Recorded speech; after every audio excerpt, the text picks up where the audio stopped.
Masser, arranger ou repasser les seins, ces termes recouvrent une pratique qui a cours actuellement au Cameroun. Pour mettre leurs filles à l'abri du regard des hommes, des mères tentent de retarder leur poussée mammaire avec des outils traditionnels. En 2005, elles étaient plus d'un quart des femmes camerounaises à dire avoir subi le repassage des seins.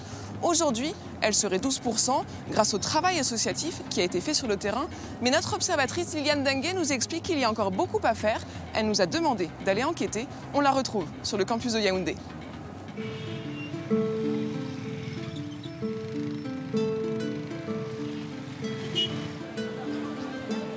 Demain encore, c'est un autre jour. Bonjour Liliane. Bonjour. Comment vas-tu? Très bien. Nous sommes arrivés pour nous détendre un tout petit peu. Après, nous allons repartir dans nos salles de classe. Mais d'abord, tu as des choses à me dire. Oui.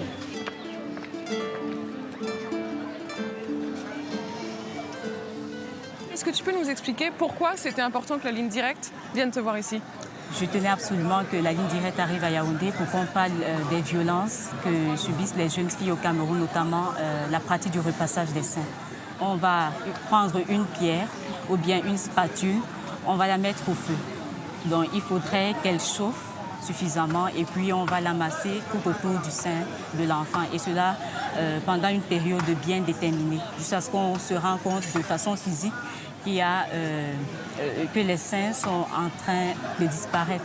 La maman se dit que lorsque sa jeune fille a déjà des seins, si elle se retrouve en route, c'est un élément qui attire l'homme. Et dans nos sociétés, ce n'est pas bien lorsqu'une jeune fille, n'est-ce pas, se retrouve enceinte sans être mariée à la maison. Il y a vraiment cette pratique au Cameroun.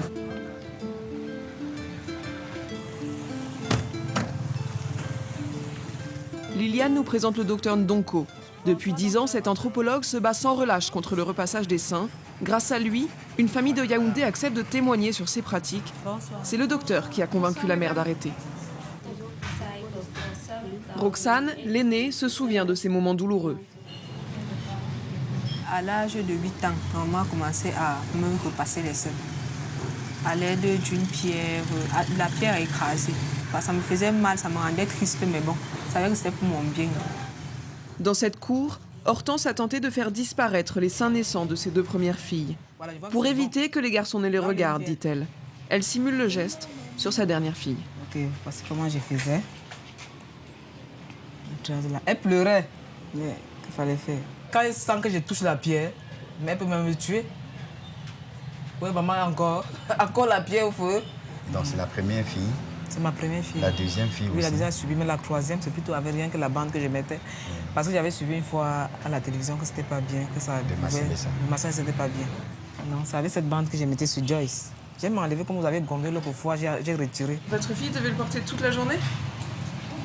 Chaque jour, même c'est pendant 2 ans, elle devait être toujours sur elle, je n'enlevais pas.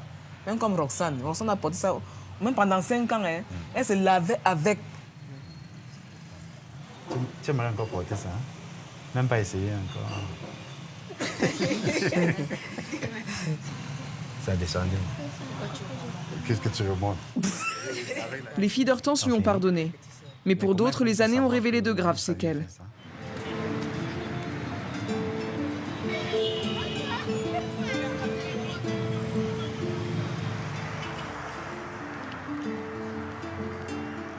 Bon, je vous amène rencontrer le docteur Sinou et qui va faire une consultation à une victime du repassage des seins qui se prénomme Cathy. Bonjour. Bienvenue. Cathy a eu les seins repassés par sa mère et sa sœur pendant des années. Impossible pour elle d'allaiter pendant sa première grossesse. Il y a 1 an, elle a dû être opérée. Le plus gros abcès était là. Oui. Était là. Ça a bien récupéré. Parce que tu vois, si tu te souviens, on n'avait plus du tout de mamelon qu'on a sur ce sein gauche.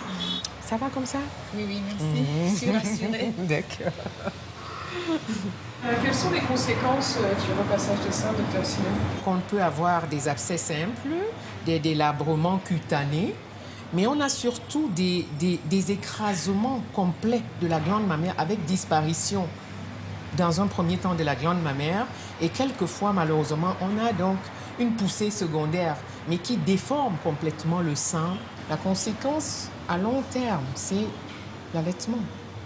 Est-ce que l'allaitement pourra se faire normalement à travers ces canaux qui ont été déformés, parfois brûlés.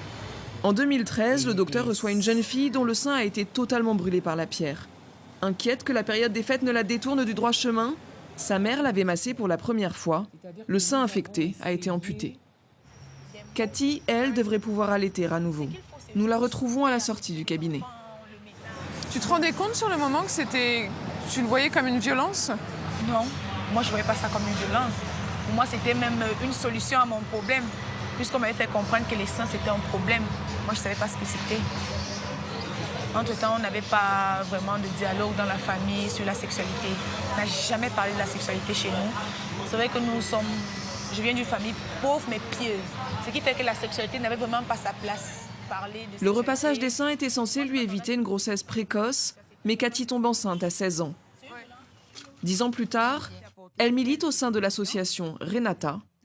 Village par village, ce réseau de filles-mères tente de faire changer les mentalités. Ce mercredi, elle intervient dans une école catholique. Bonjour. Ça, elle est bienvenue. Le message, c'est quoi? Voilà. Donc, je suis venue pour parler avec vous des seins. Est-ce que quelqu'un a entendu parler du repassage des seins? Et je sais qu'ici aussi, ça se pratique, et très souvent avec la pierre à écraser qu'on fait chauffer et qu'on dépose sur la poitrine de la fillette, qui t'a fait disparaître le petit noyau qui commence à pousser. N'est-ce pas? Hein? N'ayez pas honte d'avoir les seins. Mais seulement n'acceptez pas qu'on vous masse les seins, quelle que soit la raison. Est-ce que ce que je vous dis est important pour vous? Qu'est-ce que vous, maintenant, vous allez faire pour empêcher le repassage des seins dans votre famille? On va dire à nos parents que cette pratique n'est pas bien. Pourquoi? Parce que ce n'est pas nous qui voulons les seins, que c'est Dieu qu'on est avec, parce qu'on est avec ça. De retour à la maison, c'est la première des choses qu'ils vont parler à leur maman, qu'à l'école, on nous a parlé de ceci, du repassage des seins, et puis c'est comme ça qu'ils vont discuter. C'est pas qu'ils s'opposent, mais qu'ils essayent d'informer leur maman. Je suis sûre qu'il y en a qui ont subi ce matin et qui ne vont pas accepter ça ce soir. À quelques dizaines de kilomètres, la ville d'Ombessa. On y retrouve Madame Bogodo à la sortie de son champ. Tradipraticienne, elle dit soigner le paludisme et la fièvre jaune.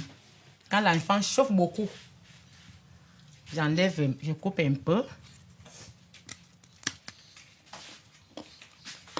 Je déshabille l'enfant.